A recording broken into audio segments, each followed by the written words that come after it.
الحمد لله الحمد لله نحمده ونستعينه ونستغفره ونعوذ بالله من شرور انفسنا ومن سيئات اعمالنا من يهده الله فلا مضل له ومن يضلل فلا هادي له واشهد ان لا اله الا الله وحده لا شريك له واشهد ان محمدا عبده ورسوله اما بعد فاعوذ بالله من الشيطان الرجيم بسم الله الرحمن الرحيم قد أفلح من تزكى وذكر اسم ربه فصلى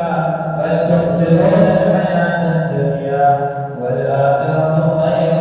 وأبقى إن هذا لفي الصحف الأولى صحف إبراهيم وموسى ما فرقنا معكم في القرآن العظيم ونفعنا وإياكم بالآيات والذكر الحكيم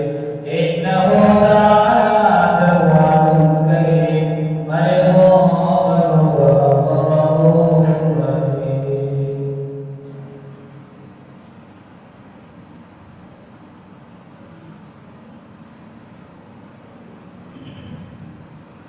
الله